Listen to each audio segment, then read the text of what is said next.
வணக்கம். இன்றைக்கி நம்ம பார்க்க போகிற சமையல் ஒரு அருமையான செட்டிநாடு சிக்கன் கிரேவி எப்படி செய்யலாங்கிறத பார்க்கலாம். இப்போ ஒரு பவுலில் 1/2 கிலோவுக்கு கொஞ்சம் கூட இருக்கும் சிக்கன் எடுத்திருக்கேன். கொஞ்சமாக உப்பு சேர்த்துக்கலாம். 1 டீஸ்பூன் போல் மஞ்சள்தூள் சேர்த்துக்கலாம். 1/4 கப் அளவுக்கு நல்ல கெட்டியான தயிர் எடுத்துக்கலாம். இது நல்லா மிக்ஸ் பண்ணி விட்டுக்கலாம். இப்போ நல்லா மிக்ஸ் பண்ணியாச்சு. இது ஒரு 15 நிமிஷம் அப்படியே ஊறட்டும். இப்போ ஒரு கடாயை எடுத்துக்கலாம். இதில் பார்த்தீங்கன்னா 1 டேபிள் ஸ்பூன் வர கொத்தமல்லி சேர்த்துக்கலாம்.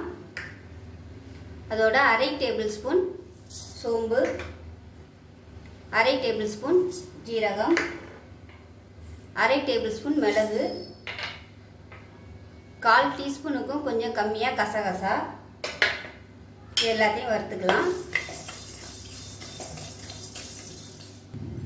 இப்போ இந்த மசாலா எல்லாமே நல்லா வறுபட ஆரம்பிக்கும் போது ஒரு சின்ன துண்டு ஸ்டார் அனீஸ் சேர்த்துக்கலாம். 2 துண்டு பட்டை, ஒரு 3 கிராம்பு சேர்த்துக்கலாம். அதோட சின்னதாக ஒரு பிரியாணி இலை சேர்த்துக்கலாம்.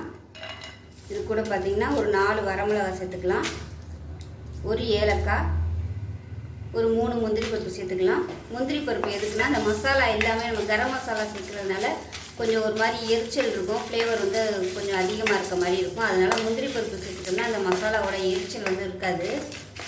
ஃப்ளேவர் பார்த்திங்கன்னா கொஞ்சம் மைல்டாக இருக்கும், நல்லாயிருக்கும் சாப்பிட்றதுக்கு. ஃப்ளேவர் கரம் மசாலா ஃப்ளேவர் அதிகமாக இருந்துச்சுன்னா நல்லா இருக்காது. அதுக்காக நான் 3 முந்திரி பருப்பு சேர்த்துருக்கேன். இது நல்ல ஒரு ரிச்னஸ் கொடுக்கும் கிரேவிக்கு, டேஸ்ட்டும் நல்லாயிருக்கும். இது ஆப்ஷனல் தான், விருப்பப்பட்டால் நீங்கள் சேர்த்துக்கோங்க. இதோட ஒரு கொத்து கருவேப்பிலை சேர்த்துக்கலாம். இதோட மீடியம் சைஸாக ஒரு வெங்காயம் எடுத்திருக்கேன், அதை சேர்த்துக்கலாம். சின்ன வெங்காயமாக எடுத்திருக்கேன். வெங்காயம் ரொம்ப சேர்க்க வேணாம். பெருசாக இருந்தால் நீங்கள் 1/4 பங்கு சேர்த்துக்கோங்க. இது எல்லாமே நல்லா வதங்கட்டும். முந்திரி பருப்புக்கு பதில் பொட்டுக்கடலை சேர்க்கலாமா நிறைய பேர் கேட்பீங்க. பொட்டுக்கடலையெல்லாம் சேர்த்திங்கன்னா நல்லா இருக்காது. முந்திரி பருப்பு இருந்தால் சேர்த்துக்கோங்க, இல்லைன்னா விட்டுடலாம். பொட்டுக்கடலை சேர்த்தோம்னா அது குருமா மாதிரி ஆயிடும், கிரேவி மாதிரி இருக்காது. அதனால் இருந்தால் சேர்த்துக்கோங்க, இல்லைன்னா விட்டுடலாம். ஆப்ஷனெல்லாம் மசாலா கம்மியாகவே நீங்கள் சேர்த்துக்கலாம்.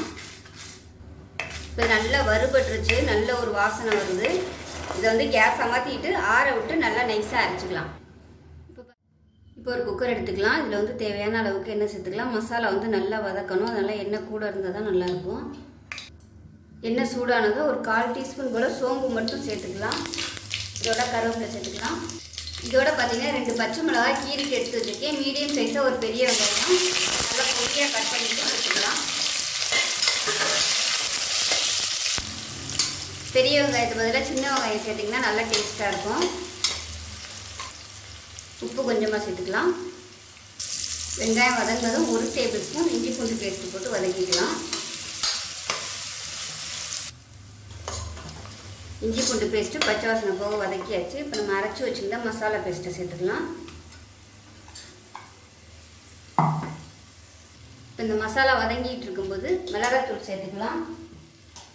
காரத்துக்கு தகுந்த மாதிரி சேர்த்துக்கோங்க. நான் 1 டேபிள் ஸ்பூன் சேர்த்துருக்கேன். மசாலா வதக்கும் போதும் மிளகாய் வத்தல் சேர்த்துருக்கோம், அதனால் பார்த்துக்கிட்டு உங்களோட காரத்துக்கு தகுந்த மாதிரி சேர்த்துக்கோங்க. இப்போ இதுவும் நல்லா எண்ணெய் பிரிஞ்சு வரட்டும். மசாலா அடிப்பிடிக்கிற மாதிரி இருந்துச்சுன்னா கொஞ்சமாக எண்ணெய் சேர்த்துக்கலாம். மசாலா நல்லா வதங்கி எண்ணெய் பிரிய ஆரம்பிக்குது. இதில் மீடியம் சைஸாக 3 தக்காளி மெஷரிங் கப்பில் 1 கப்பு இருக்கும், மிக்சியில் போட்டு அடித்து வச்சுருக்கேன். இந்த தக்காளி பியூரி அதை சேர்த்துக்கலாம்.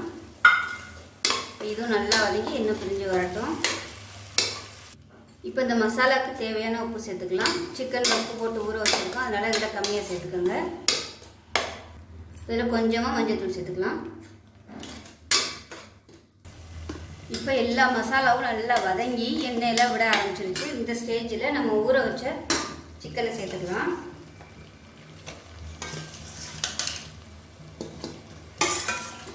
அப்படியே அந்த தண்ணி மசாலாவோட எல்லாத்தையும் அப்படியே சேர்த்துருங்க. இப்போ இதில் மிக்சியில் இருந்த தண்ணி கொஞ்சமாக சேர்க்குறேன். நல்லா பரட்டி விட்டுக்கலாம். இந்த சிக்கன் நல்லா சூடு ஏறணும் அந்த மசாலாவோட. இப்போ பாருங்கள், சிக்கன் சேர்த்துட்டு நல்லா கொதிக்க ஆரம்பிக்குது. இந்த ஸ்டேஜில் தண்ணி சேர்த்துக்கலாம். சுடு தண்ணி சேர்த்துக்கோங்க. 1 டம்ளர் அளவுக்கு தண்ணி சேர்த்துக்கோங்க. ஏன்னா நம்ம கிரேவியாக தான் வைக்க போகிறோம், அதனால் தண்ணி அதிகம் சேர்க்க வேணாம். இது கொதிச்சு நம்ம விசில் விட்டு வரையில் நல்லா கெட்டியாக வந்துடும். உங்களுக்கு நல்லா பிராட்டல் மாதிரி வேணும் அப்படின்னு நினச்சிங்கன்னா தண்ணி கம்மியாக ஊற்றிக்கோங்க. அவ்வளோதான். இப்போ உப்பு செக் பண்ணி பார்த்துட்டு உப்பு சேர்த்துக்கலாம். இப்போ கொத்தமல்லி இலை சேர்த்துடலாம். இப்போ அதை மூடி வச்சுட்டு நல்லா ஒரு 3 விசில் விட்டுட்டு ஸ்டீம் போனதுக்கப்புறம் பார்க்கலாம். இப்போ நம்மளோட செட்டிநாடு சிக்கன் கிரேவி எப்படி இருக்குன்னு பார்க்கலாம். நல்லா ஸ்டீம் போனதுக்கப்புறம் ஓப்பன் பண்ணுங்கள். இப்போ பாருங்கள், கிரேவி சூப்பராக ரெடி ஆயிடுச்சு. நல்லா கமகமன் வாசனையாக இருக்கும். இட்லி, தோசை, சப்பாத்தி, பரோட்டா எல்லாத்துக்குமே தொட்டு சாப்பிட்லாம். அருமையான இந்த சிக்கன் கிரேவியை நீங்கள் செஞ்சு பாருங்கள். செஞ்சு பார்த்துட்டு எப்படி வந்துச்சுங்கிறத சொல்லுங்கள். வீடியோ பிடிச்சிச்சுன்னா லைக் பண்ணுங்கள், கமெண்ட் பண்ணுங்கள், சேனலை சப்ஸ்கிரைப் பண்ணுங்கள், பக்கத்தில் உள்ள பெல் பட்டனையும் ப்ரெஸ் பண்ணுங்கள். நன்றி.